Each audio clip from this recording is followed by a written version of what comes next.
Hi YouTube.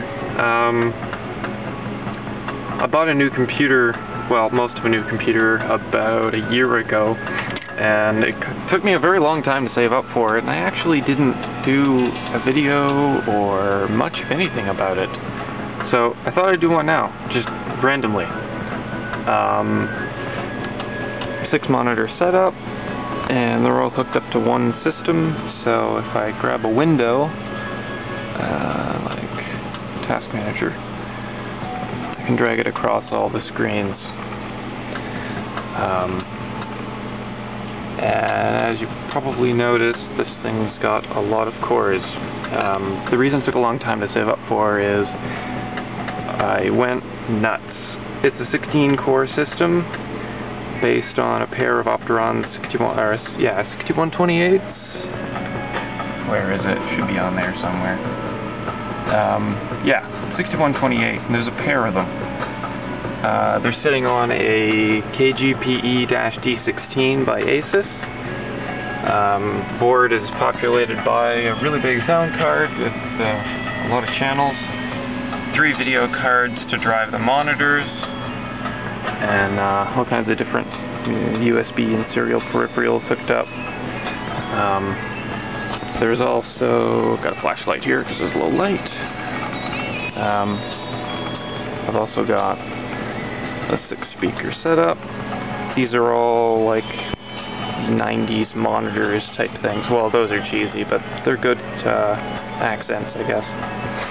But those are my speakers. I've got a Linux laptop over here that I use for circuit simulations and random various things, just tinkering around with Linux. Over here I have a G3 Mac laptop of some kind. I use it as a graphing calculator, basically. I'm messing around with trying to understand a couple of things for something I'm going to do a video on later. But anyway, there's also an organ here with foot pedals. That's hooked up to a sound card as well through MIDI.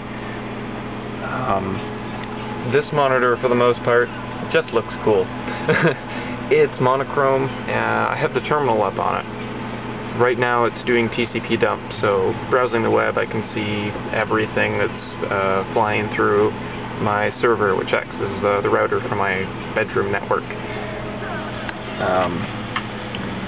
Why so many monitors? Well, because I need to use that many at the same time, especially when working on applications like pure data. You need a lot of screen space to see what the heck you're doing. I also like to have an entire monitor designated to monitors.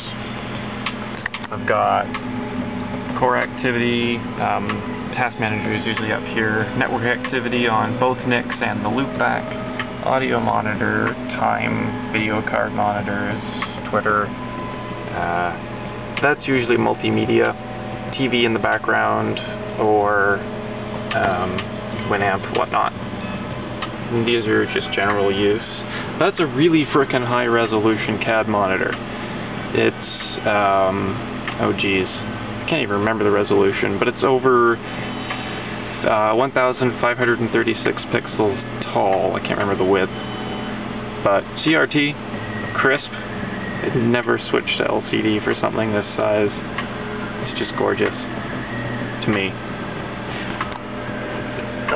Here is where most of the brains lives. That's an 8U case that holds the main system. I've also got a sampler on here, a project box which currently holds a bunch of vacuum tubes, patch panel, switch, wireless, repeater hub, server, basically another storage box for electronics. And then the 2 amplifiers. They're both Sansuis. One's a quadraphonic, one's a more powerful stereo. But I'm using A and B anyway. So that's most of the computer stuff. There's some switches here. These are Catalyst 1900s. They're ancient, but I wanted to play with them. Anything with a serial terminal is interesting to me. And there's a P4 server back here I'm going to use to replace that one. just to save space. More things you can put in the rack, the better. That's pretty much it. The only things that are going to come soon are up here. I'm going to be mounting a mini rack, just 3U. An amplifier used to live in it, but I'm going to put up here like a patch panel and all that, and a couple meters and things you can hook up to the mixer. Have a little more flexibility. That's pretty much it. But yeah, the KGPE D16, nice board, worth the money, and the 6128s, even at low clock speed, very nice, solid performance. So that's it. If you're looking at that board, go for it. It's worth it.